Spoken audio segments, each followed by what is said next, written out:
moi, je considère qu'il y a un hold-up démocratique qui s'est maintenu. C'est la raison pour laquelle nous ne souhaitions pas discuter avec ce gouvernement. Pourquoi? Parce que je rappelle quand même que le point de départ, c'est des élections en juillet où le camp de M. Macron a perdu les élections. Et pas qu'un peu. Ils ont été ensuite censurés. Ils ont essayé malgré tout de maintenir une politique et un gouvernement qui représentait leur camp qui était minoritaire. Ça ne pouvait pas fonctionner. Ça n'a pas fonctionné. M. Barnier a été censuré. Et là, Rebelote, qu'est-ce qu'il fait? Il fait la même chose. C'est-à-dire, il remet un gouvernement composé de macronistes, quelques républicains, et pour appliquer la même politique économique. Parce qu'il faut bien comprendre que si M. Macron a voulu faire ça, c'est qu'il ne veut pas lâcher sa politique économique. Il l'a dit et redit sur les retraites, sur des politiques d'offres et de compétitivité, d'austérité. Donc ça, c'est le cadre. Et avec, en plus, il ne pouvait pas mieux faire. C'est-à-dire qu'à la fois, il mettait ces éléments-là et à côté, il mettait M. Retailleau, M. Darmanin, pour montrer qu'il comptait utiliser une même politique sécuritaire. Eh bien, moi, ce que je dis, c'est qu'on ne peut pas les laisser faire. On ne peut pas supporter pendant 3 ans encore dans ce pays une politique, en réalité, qui fait non seulement le malheur de notre pays, mais qui, en plus, je l'ai dit, est antidémocratique. Donc, il faut les censurer.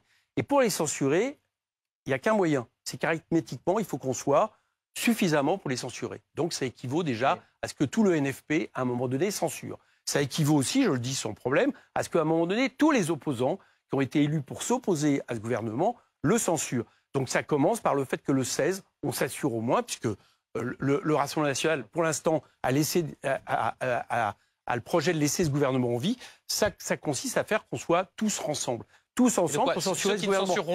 Ceux qui ne censureront pas, c'est quoi? C'est des traîtres, c'est pas des opposants Mon objectif, aujourd'hui, là, on n'est pas demain. On verra ce que je dirai si ce n'est pas le cas. Mon objectif, c'est de faire en sorte que le Parti socialiste rejoigne la motion de censure qui a été déposée par des insoumis, des écologistes, quasiment tout le groupe GDR est communiste. Donc, moi, mon objectif ce soir, comprenez-moi, c'est pas d'entretenir une polémique avec ceux qui, à mon avis, sont peut-être en train de revenir, ce que j'estime à la raison. Je comprends que ça puisse vous choquer, mais ce que j'estime à la raison. Pourquoi? Parce que hier, la déclaration générale de M. Bayrou a montré que nous avions raison, qu'il n'y avait rien à espérer. C'est bien, comme je le dis depuis une semaine, le budget empire que celui de M. Barnier qui se prépare, et c'est bien le fait qu'on continue la réforme des retraites. On continue de faire circuler la parole. La question, c'est qu'on est élu sur un programme. Je vous rappelle, le NFP, c'est pas juste l'alliance des partis de gauche. C'est un programme de rupture. Donc, à partir de là, ça nous engage. Et force est de constater que s'il y a un soutien à un gouvernement qui fait exactement l'inverse de ce programme, ça pose un problème par rapport à ce qui nous engage. Donc, je réponds là-dessus. Oui, Richard, j'aurais voté la motion de censure. Et tu sais pourquoi? Parce que je ne me suis fait aucune illusion, et ça fait une semaine que je l'explique, sur ce que préparait M. Bayrou. Je vais te dire quelque chose, parce que ça ne se sait peut-être pas suffisamment. Avec Charles de Courson, qui n'est pas insoumis, d'accord, qui n'a même pas voté la motion de censure, on a fait une proposition au gouvernement. On lui a dit, voilà, on propose une loi d'urgence début janvier. On prend les mesures qui sont urgentes à prendre et qui ont fait l'unanimité au Sénat et à l'Assemblée. L'indexation du barème de l'impôt sur les revenus, sur l'inflation, un certain nombre de mesures de crédit d'impôt pour les agriculteurs, pour le PTZ zéro. On les fait passer et après vous recommencez à zéro votre budget. Là, on pourra peut-être commencer à entendre que, moi je ne le croirais pas, mais je n'en voudrais pas aux gens qui pensent que quelque chose sera négocié. Ce n'est pas ce qui a été fait. Ce qui a été fait, c'est de refuser ça en se disant ça va nous servir de pression pour faire voter le budget, notamment la question de l'indexation. Et deuxièmement, on reprend le budget Barnier là où il est. Et le problème, c'est que tu le sais comme moi, la règle de l'entonnoir fait que toutes les avancées proposées par Éric Lombard, l'ISF, on veut augmenter la flat tax, tout ça, c'est du vent, c'est pas possible. Alors, donc c'est pour ça, c'est pour dire pourquoi je ne croyais pas au fait que ce gouvernement allait proposer des mesures qui, d'une manière ou d'une autre, allaient être positives vis-à-vis de ce que nous portons avec le nouveau Front populaire. C'est la raison pour laquelle on n'a pas été discuté, c'est la raison pour laquelle, avant même que M. Bayrou parle, je savais qu'il ne dirait rien, qui irait dans ce sens. Ça permettrait de répondre surtout aux chiffres faux annoncés. Oui, mais ça serait bien qu'on avance un petit peu pour la d'accord, mais ça c'est important parce que si vous laissez à vos téléspectateurs l'idée qu'en réalité le régime aujourd'hui serait déficitaire de 55 milliards et que c'est lui qui pèse pour la moitié dans le déficit de ce pays, qui sont des fake news totales, excusez-moi, je crois que ça ne va pas vraiment avantager le débat public. Donc, je réponds à Jean-Philippe Tanguy. Nous, Jean-Philippe Tanguy, quand on parle d'augmenter les salaires, on parle d'augmenter les salaires nets, les salaires bruts, c'est-à-dire on laisse pas de côté les cotisations. C'est pas votre programme.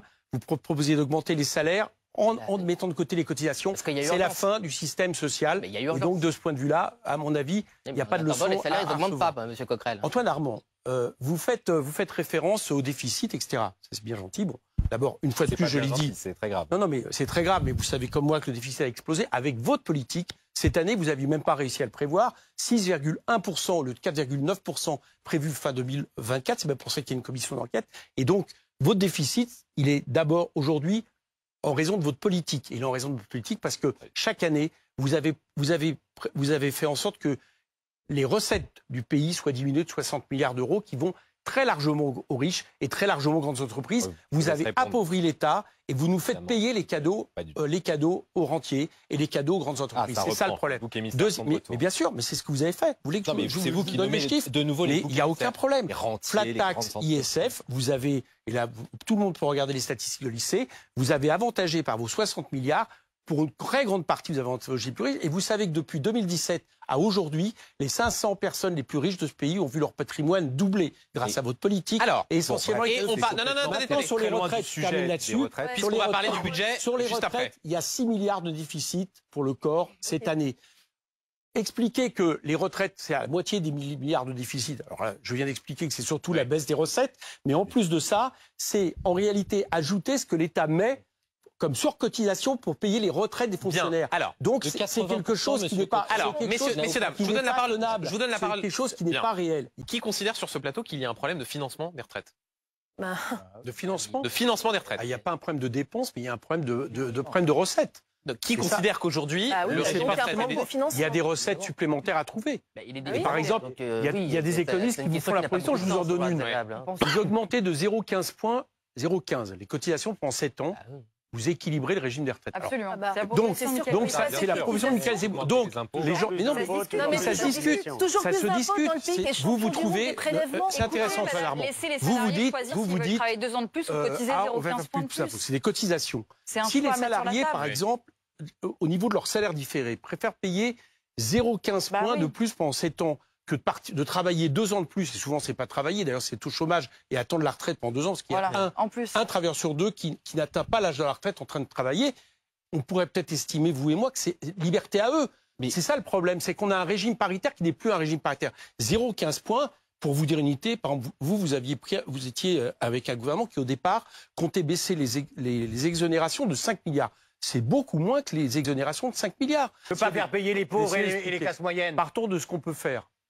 C'est la question qui a été posée. Mais c'est quand même à l'instant, puisqu'on a un député du Bloc central qui dit que ça dépend de ce qu'on peut faire à l'Assemblée. Alors, partons de ce qu'on peut faire. Ça fait une semaine que je le dis. La règle choisie par le gouvernement fait que sur la partie recette, c'est fini. On ne peut plus ajouter... Alors, pour ceux qui nous regardent, c'est très technique. C'est une règle qui s'appelle règle de l'entonnoir, qui fait que quand vous reprenez, en l'espèce, François Bayrou a repris le budget de Michel Barnier, il ne peut pas... Il a choisi de reprendre, vous avez raison. Plus exactement. Il reprend le budget de Michel Barnier, là où il en était, tel qu'il a été adopté au Sénat, donc y compris avec une partie des concessions qui avaient été déjà celles de Michel Barnier. Et donc ce budget-là, il est figé. Donc pour répondre à Richard Ramos, par exemple, il cite mon ami Jean-Paul Mattei, qui est mon ami Jean-Paul Mattei, qui effectivement est un député du Modem, qui est d'accord avec moi, par exemple, sur le fait qu'il faudrait augmenter les taxations de rachat d'actions, le seuil de la flat tax, tout ça sera impossible. Donc c'est en cela que je dis que d'un point de vue recette, on n'a rien à attendre. Il y en aura plutôt un peu moins en réalité que ce que M. Barnier prévoyait, parce qu'il y a certaines recettes qui ont été abandonnées. Il y en a une, je suis très fait d'accord, c'est la taxe sur l'électricité qu'on a tous réclamée, qui a été abandonnée, mais il ne peut pas y avoir de nouvelles taxes. Donc, qu'est-ce qui va être fait? Et Mme Le Monchalin, alors que vous dites qu'il faut qu'il y ait davantage de taxes.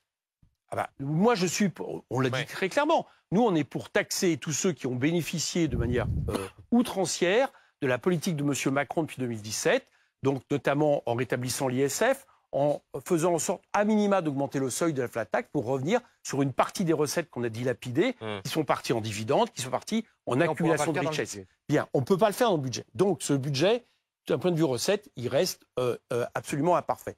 Et pour aller chercher les dépenses pour atteindre 5,4% de déficit, on va baisser par rapport à M. Barnier de 10 à 15 milliards de plus la baisse des dépenses publiques pour atteindre les 33 milliards de Mme Monchalin. Le bilan de ça, maintenant je vous ai présenté le problème. Donc c'est sur les dépenses où le débat va avoir lieu.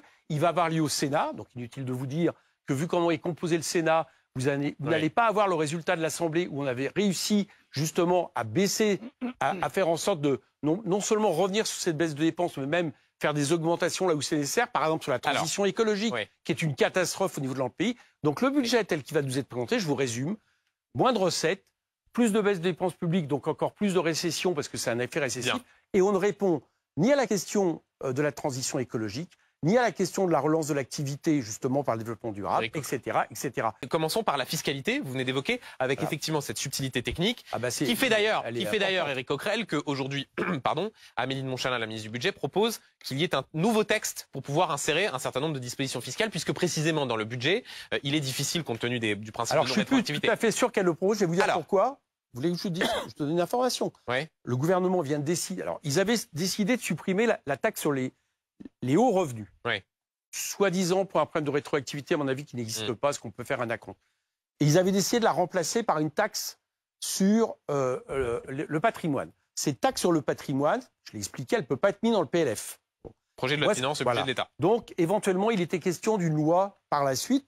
Comme la loi par la suite, il faut encore croire au mirage, ce qui vient d'être décidé aujourd'hui par le gouvernement, c'est que finalement, il maintenait la taxe sur les revenus. C'est une information officielle qui est du gouvernement. Et qui fait que c'est cette taxe qui va être maintenue. Éric Coquerel, comment fait-on pour exécuter davantage d'OQTF, si tant est que vous considériez qu'il faille davantage en exécuter? Il faut surtout faire moins d'OQTF. De quoi? Donc ça veut dire qu'il faut... Mais je vais vous expliquer pourquoi. Vous me donnez la parole. Bien sûr. Prenons juste 2 minutes pour resituer les choses. D'abord, la France n'est plus un grand pays d'immigration. Ce n'est pas le cas. 500 000 vous regardez absolument toutes les statistiques en Europe qui montrent qu'aujourd'hui, nous ne sommes pas un pays qui attire tant que ça. Et d'ailleurs, il y a eu des mesures restrictives qui l'expliquent. Le regroupement familial, par exemple, dont on parle sans arrêt, c'est plus que 4% aujourd'hui de l'augmentation de l'immigration dans ce pays.